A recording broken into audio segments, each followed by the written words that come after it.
Hi guys, and welcome back to FutureFunded. Today I'm going to be going through a specific market structure strategy that I use for FutureFunded, and I'm going to show you the exact breakdown step by step from higher time frame structure right the way through to the lower time frame, and how I actually get my entries on NQ. So let's go straight into it. Okay, so let's just start at the absolute basic fundamentals of what market structure actually is. All right, so we know that we want to look for options to get in and out of trades essentially, but so many people are looking at one particular time frame, like the 5 minute or the 1 minute or 10 minute or whatever it might be, but they're not focused on the higher time frame and how they can link that to their current model. All right, so you can see here on NQ, on the Nasdaq, you can clearly see price has been bullish. However, we started to create equal lows right here. Okay, now the moment that happens, we've also got on the 4-hour time frame, we have a 4-hour fair value gap right here. Price has actually been tapping into that, and it's been holding up until the point that we get a sweep of these lows. Now, generally speaking, we are now bearish, right? Because you have to remember, at this point, before we know price is going to start moving up, we're focusing on essentially having our bias to be bearish to the market. All right, we are focusing on the lows, the lower highs, and the new lows. We've got an internal 4-hour low down here, and we've got a 4-hour high up here, and we've got more liquidity set up here.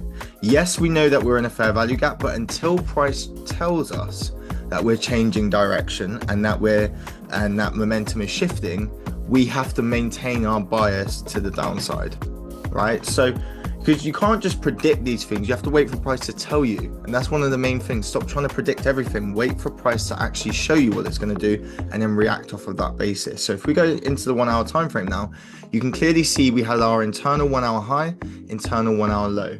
Do you see how price up until this point was ultimately respecting these fair value gaps? Okay, even here, it pushed through here, and you can see price was respecting this fair value gap down here. Price even tapped into it and carried on moving to the downside, and then we had a shift in structure here. Why? Because we had this fair value gap get disrespected and price started its momentum to the upside. Now, the moment that we had that is the moment that we can start focusing on, right, we're changing our bias. The moment that price starts to essentially push up, you can see here, we've disrespected this fair value gap. We've now gone and disrespected this second fair value gap. We are in a higher time frame bullish fair value gap anyway, so that should add more confluence to our bias to even continue moving higher. Now, where's the draw in liquidity? Where is the actual high? Where is the point that price is more than likely to go after this point? Well, if we've disrespected two fair value gaps, most people, including myself, would agree that the next draw in liquidity, let me just get rid of this. The next draw in liquidity is here, this high. We've got a fair value gap just above as well, right? But this is where price is more than likely going to target next. And as you can see, price started its move to the upside. We then started to get a pullback. Once we start getting that pullback, that doesn't necessarily indicate that price is creating a lower high before we get a new low. Why? Because we've had fair value gaps get disrespected in its move to the upside. Bear in mind, this is on a 1-hour time frame. This isn't a 5 minute or a 1 minute. We're looking at the higher time frame structure here. So short term, at least, the higher time frame is more than likely to go to that 1-hour high. All right, now as we can clearly see, the moment that we start to push higher and higher, we start to create more and more liquidity. And you see here, we've got liquidity, and then we've got this fair value gap right here, acting as essentially not an inverse fair value gap, but acting as a fair value gap for buy side. All right, so now if we start to go down into the lower time frames, for example, the 15 minute, we know that price more than likely wants to push up to that high. We know that this could more than likely just be a retracement up until that point, and we also know that there's a good chance that price may well want to start moving lower first before we move higher. Why? Because we have liquidity set up here. We have retail sellers entering the market because retail sellers haven't clocked onto the fact that we've actually had a change in momentum. So they're just looking at a low, lower high, and they're now targeting this low without realizing what price is actually doing. So we are going to have some kind of pushback considering the amount of retail sellers that are stepping into the market. But the moment that we get this buy side liquidity taken out, price steps in here, we can then scale down to lower time frames. And as you see, price immediately bounces. Now this could have been news, all right? So this is not necessarily something that you can look to take. However, the one thing that you can look to do after that point is, yes, price didn't come back up and take out this high, even though we were targeting it, but it did still come back, rebalance itself again, and then you can scale down to the 1 minute.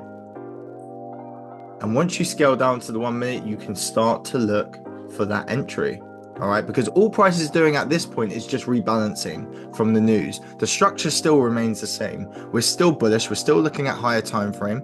We're still looking at this buy side liquidity to be taken out and this external liquidity point to be taken out as well. That's where price more than likely wants to go. So once we get this here, you can see price starts to create price action. And the moment we get these equal highs that get created after this push, once we get this imbalance, as you see here on the 1 minute, you see how this just gets disrespected and invalidated? You've got two options here. I mean, me personally, I entered here, but if you wanted to have more confirmation, all you would essentially need to do is wait for this equal high to get created or something like this, and then you can look for this. All right, but in my case scenario, I looked for the entry here. I put my stop at this protected low, and then I'm essentially just targeting the next high. Now, of course, that's a 1 to 4.3. I didn't get all the way there, as you can see, but clearly knowing how to execute a trade is one thing. Knowing how to essentially manage it is a completely different thing. I knew TP target 1 was going to be here straight away because this is the next 1 minute high that we could see in terms of the liquidity. So here was the draw. And then I also knew that there was a 1 minute fair value gap just above here as well.